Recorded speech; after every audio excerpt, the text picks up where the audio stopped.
Hello and welcome to Not the Dungeon. Dayman here. Today we're going over a crucial video, one that has been highly requested.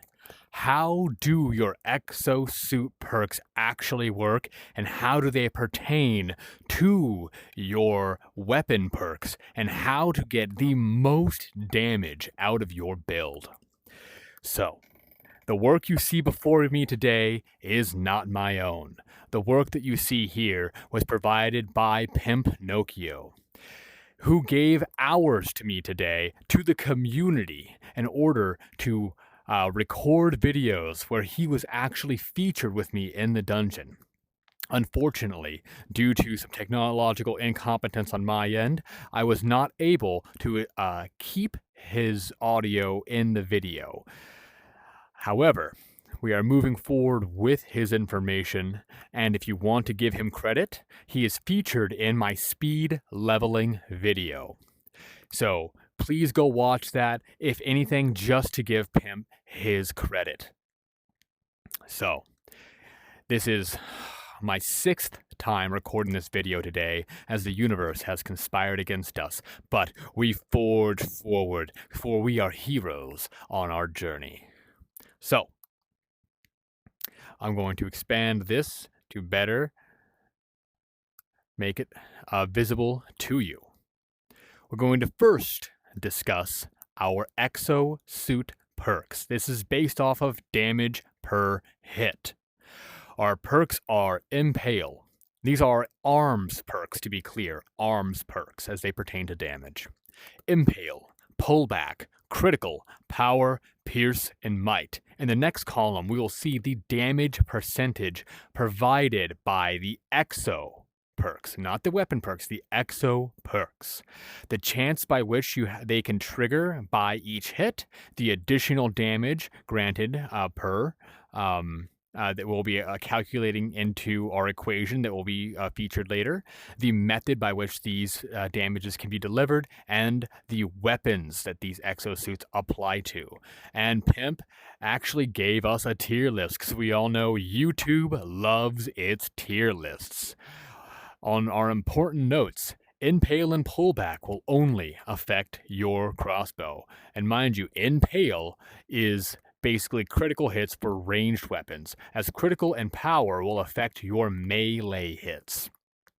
Might affects only the thrown weapons, and Pierce only triggers when your weapon sticks into an enemy.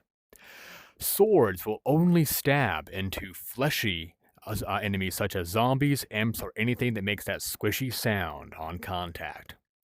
Pierce is very different from the weapons perk damage, so keep that in mind when we're discussing Pierce. We're not talking about the stab perk, as these are all exos. We'll move into weapons later. Impale and Criticals will both grant you the highest damage yield, followed only by Pierce and Might.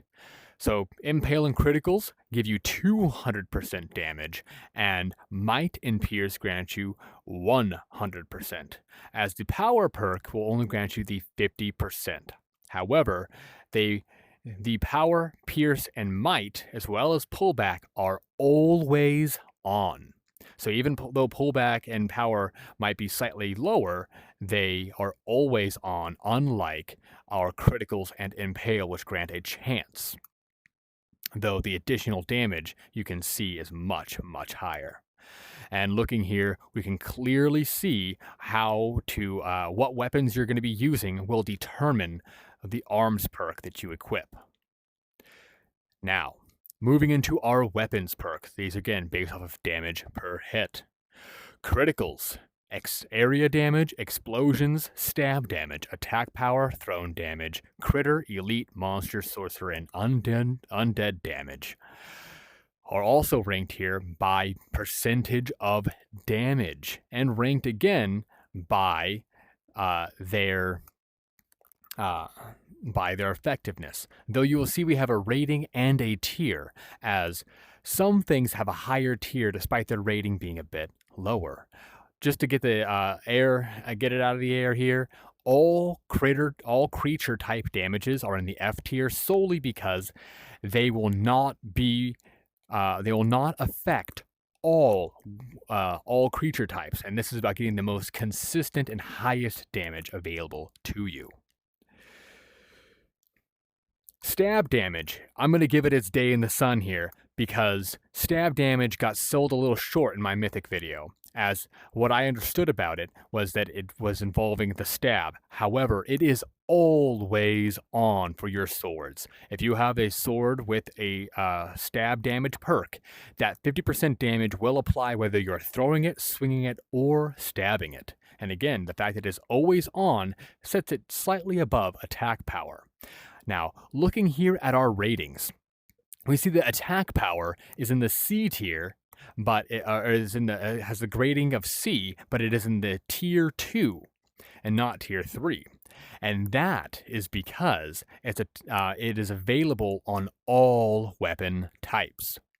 Criticals is in the A tier because it is the highest damage yield. So maybe it's not going to hit, but when it hits, boy, oh boy, does it hit. And against bosses, we're talking about cutting a boss damage. Let's say it's going to take you 20 hits to take out that enemy. Maybe it's only going to take you 4 hits with that critical. So 300% damage for criticals is different than our 200% for criticals and exos. So the damage percentage is different if you're looking at exo criticals or if we're looking at our weapon criticals. So that is notable. There is a difference. However, areas and explosions will also provide that 2 times damage. The chance of them critting, now this is all looking at fully maxed out weapon perks as well as exo perks. So not just that 20%, the 30 to 32%. And that is what's helping us calculate that percentage additional damage, which will be applied to our equation moving forward. And again, note that 50% on swords is there no matter what. This is all according to the wiki. Pimp did his job and delved deep so that you don't have to. And I'm here as the mouthpiece for that good man. I really wish that the audio worked so that he could be the one accredited and telling you all this information. Here, the weapon types are also specific. So if it doesn't have a weapon listed, it's because it's available on all, though area is blunt. Explosions are spears and axes only, and stab is only on your swords. This is something that you can see in my mythical, my advanced mythical weapons, everything you need to know video. So look at that center column, that ADD, that additional damage is going to be what you're going to plug into your equation. So this is your max damage per hit.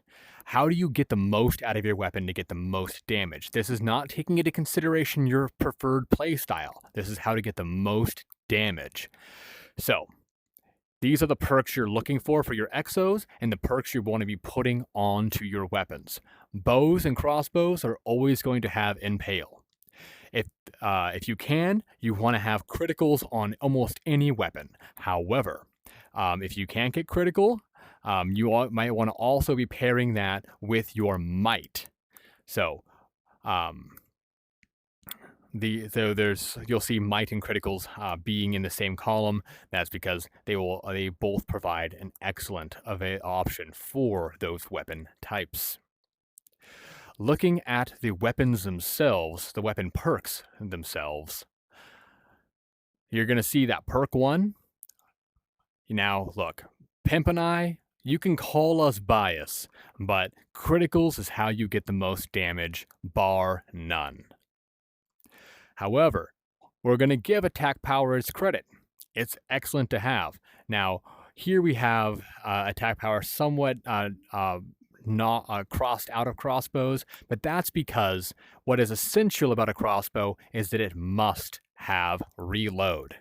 Yes, you will have higher damage single shot crossbows, but the damage per second of a reload crossbow cannot be overstated. So if you're using crossbows, your chances are you're already using a reload crossbow. Now, there's very little difference between 6 to 8 shots in my experience. Bows can be quite useful with slow, and the elemental poison of daggers is also something to keep in mind.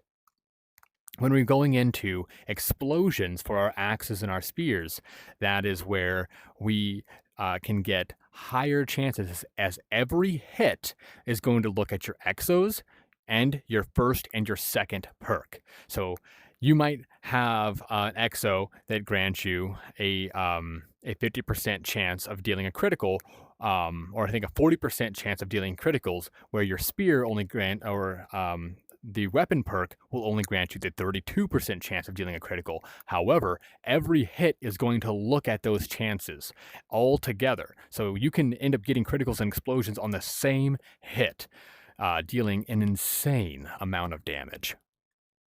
Great swords. Stab is a great thing to have on any sword, as we discussed. However, what is essential on a great sword is unblockable, and that is because it's going to allow you to land your hits, and the more hits you land, the more damage you are doing. Useful perks, however, also include knockback. Knockback is just so much fun. So I know we're talking about most damage, but look, we love you guys. We know this is a fun game and we want it to be fun too. So knockback is something that is well worth looking into. And I know we briefly discussed slow and poison, but let's talk a little bit more about that elemental damage. Oh, first, we're going to talk about the equation. What is the equation? This is the pimp equation here. Damage, pimp, no, I'm just kidding. Damage per hit formula. So you have your average damage. Now, don't let all this these numbers scare you away. We're going to break it down real simple.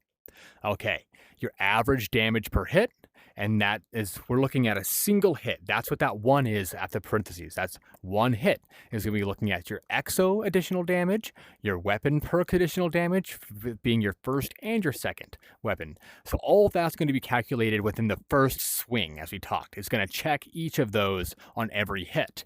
And then that'll then be applied and multiplied to your overall weapon damage. The max damage, this is when everything aligns. This is if you get every single perk and exo to trigger on a single hit. That is what's going to be your maximum damage, in which case your weapon damage will then be multiplied by each perk separately. So, here is the Pimp Spear. Both Pimpnocchio and I run the Pimp Spear, and that is the weapons perk for criticals and explosions for our mythical spear, or any other spear that you have. You can call that the Pimp Spear. Trademark. Just kidding. It's not actually trademarked. We also run the Exo Might for our arms to allow us to deal additional damage with that javelin.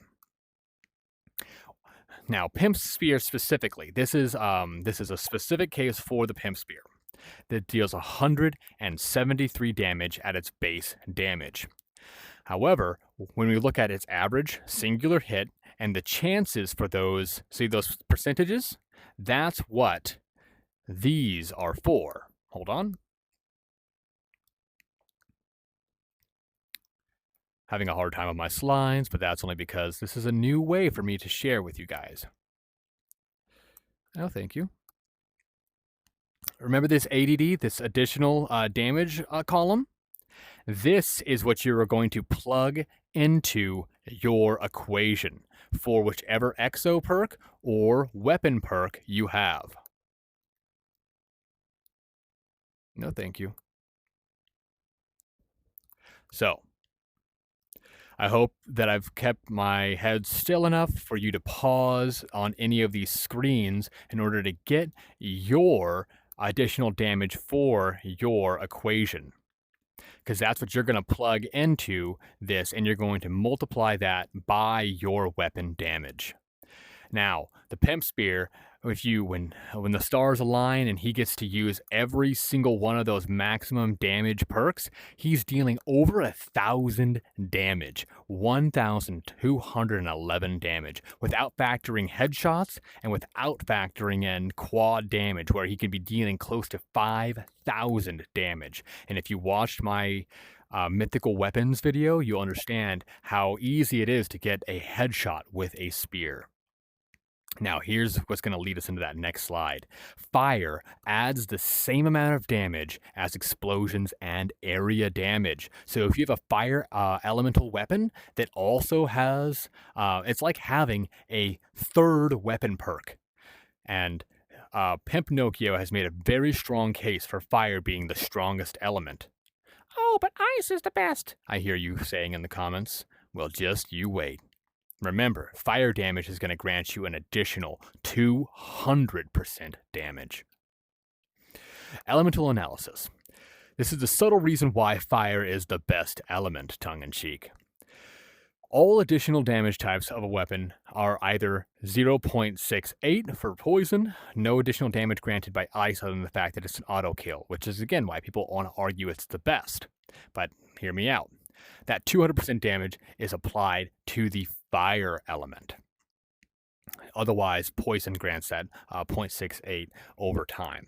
Now, ice and so we understand that ice and poison do not affect their respective enemy types, but fire will affect all enemy types. I believe they did just add fire type enemies, which are glowing orange. So this might not affect fire type enemies, but it will affect all types, including all bosses, where even poison doesn't affect all bosses. Even though it affects nearly all of them. Fire will do big damage. And remember, it's like having a third weapon perk, something that you can begin to plug into those equations from before if you do have that fire perk. And remember the to factor in the it's 0.68. Okay. Now, this is where we start to talk about why ice might be being outpaced by fire. The knockdown of fire, the freeze of ice, and the sleep of poison all affect the same recovery time, and that's the time period by which an enemy will stay out of a fight unless they are hit. Now, with ice, we know that once an ice enemy is hit, they are out of the fight. And this is why many of us want to use ice. However, let's think about the meta right now. The meta is tier 1 dungeons being speedran for prestige. I recommend that we move past this and we do some real dungeoning, but that's my 2 cents. Get your prestiges, that's cool.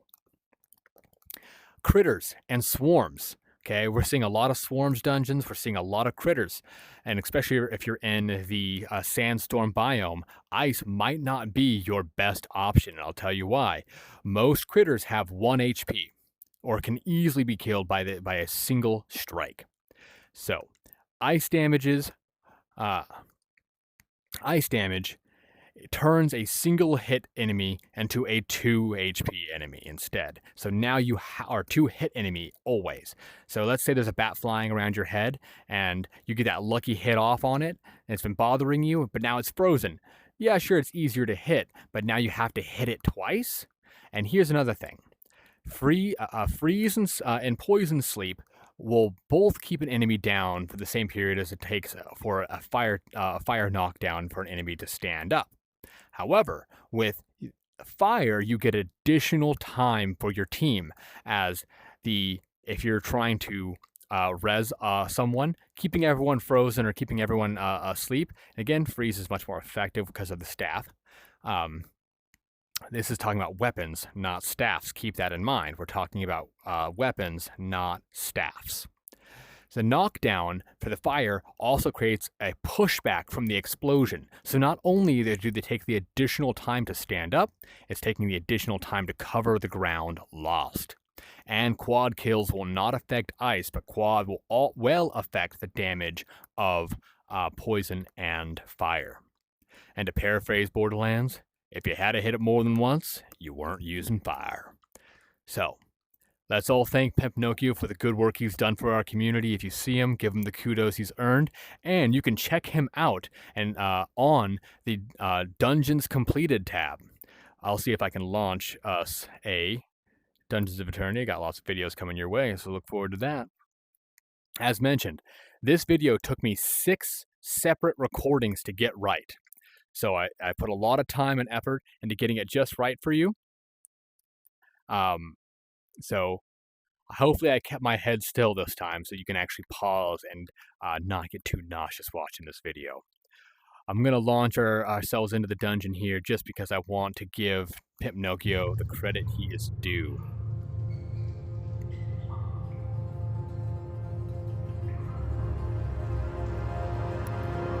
As mentioned, you will be able to find Pimpnocchio on the Dungeons Completed tab, as he is moving up in the ranks here. Coming over here, we'll see that he has made it onto...